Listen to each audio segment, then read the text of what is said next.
You see it, yeah? Not yet. Sure it will. And yes. Yeah? Yep. All right.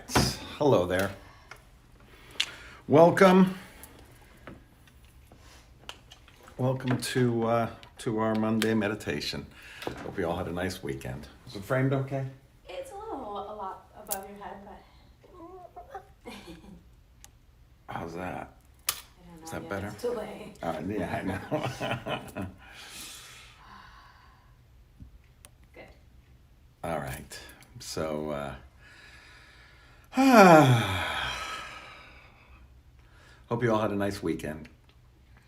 And heading into the week, had a good day today, getting things started. This week we look at the Torah portion of Bo, and there is one concept in here that I talked about a little differently last week. I wanted to bring it up again. The first line in this portion, it says again that God's going to harden Pharaoh's heart. But the word that's used for hardening the heart is hichbadati, from the root kaved, which is the same root that you find honor, right? Kibud av v'em, honor your mother and father. Kavod is to give honor. It comes really from the word for liver, which is the densest part of the human body. The densest organ in the human body. And the reason why they say that honor and liver and all that weight, you actually, when you ask someone how much they weigh, you'd say, what's your ezek bed or something like that. I think that's what the phrase is. And because if you treat something with weight, then you're honoring it. Like it's heavy, so it has honor. That's what the concept is there. But when you look at it where Pharaoh's heart was hardened, hichbadati et lev Pharaoh, I am going to make his heart heavy. And that I wanted to just kind of bring up the several reasons why we close off our heart to things.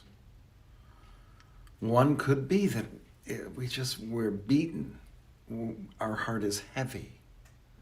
And we're closed off because it's kind of like, I don't want to say it's a sadness, but it's a heaviness that you feel in your heart. And sometimes when we have a heavy heart, it's hard for us to open it up. The other two words that are used is, one of them is kashe, which is used only once. I believe that it's 10 or 12 times that it's used in this little section of the Torah. I probably should have checked that out before talking about it. But kashe is one, which literally means difficult. So a difficult heart is also a closed, hardened heart. And perhaps it is that it is difficult for that heart to feel what's going on, and that's why it's closed off. It's too hard for it to kind of bring itself there. I was thinking, when I was thinking about this earlier today, that might be that idea that, like, it's so painful that you can't go there. And your heart just kind of closes off to it. So first we have that it's kind of like you're beaten down and heavy. Another one is that it's just too difficult for you to go there. And the third one is a strong heart. And it's the idea that you're so strong that you're closing yourself off. It's like, I'm not going to stand for this. I'm not going to stand for this. I can't stand for it. I'm beaten down. It's vayichazek is the wording that's used. And chazak is strength.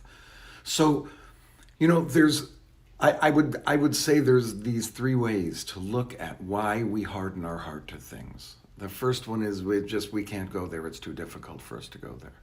The second one is we feel so strongly about what we're saying that we can't open up any little sliver that would allow anything to come in because we know what's right.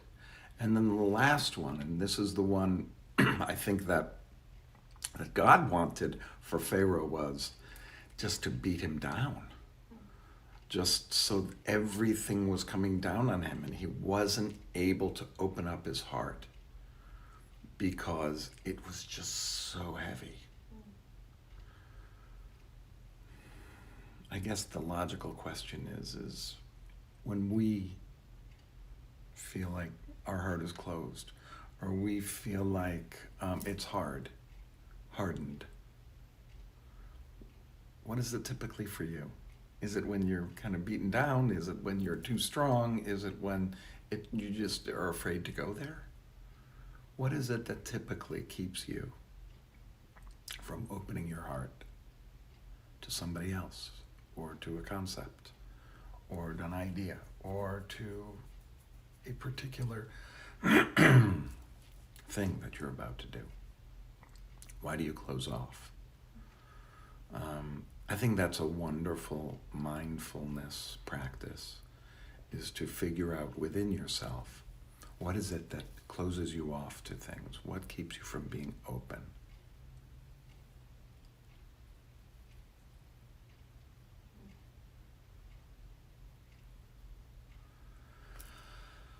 I think that's our lesson for today. To just kind of explore that within ourselves.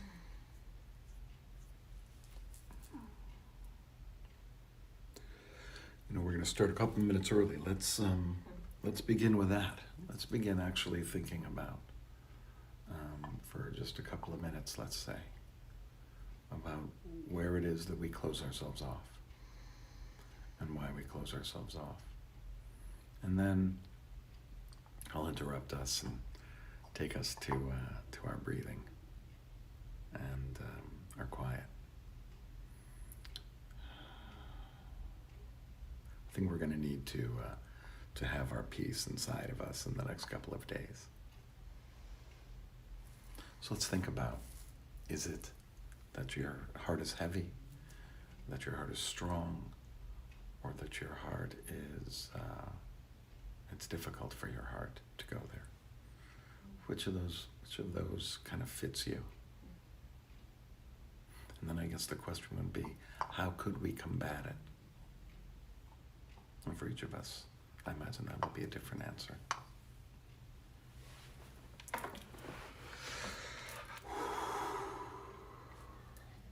Let's get into a good position for this.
invite you to just sink into your breath. See if we can take those thoughts and just kind of clear them out a little bit. There still will be remnants of them. But let's concentrate on how our breath enters our body,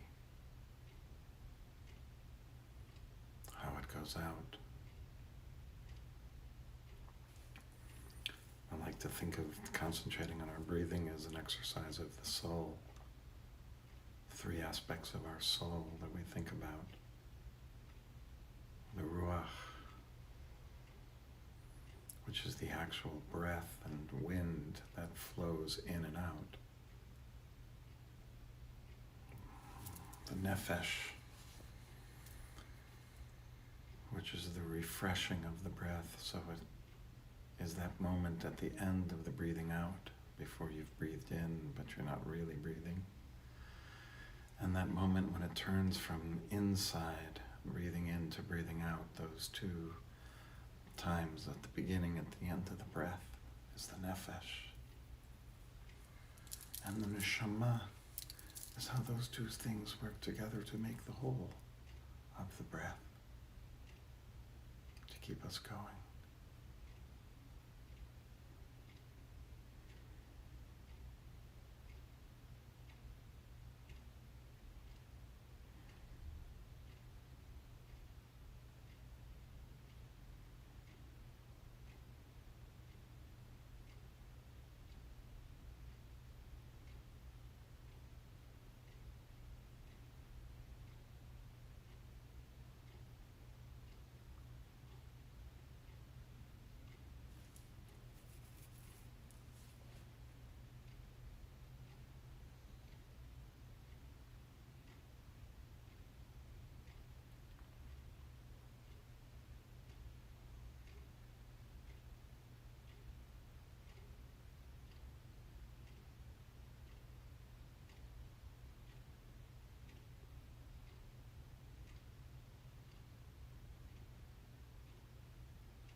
I'm sure that as you continue breathing, thoughts will come in and out of your mind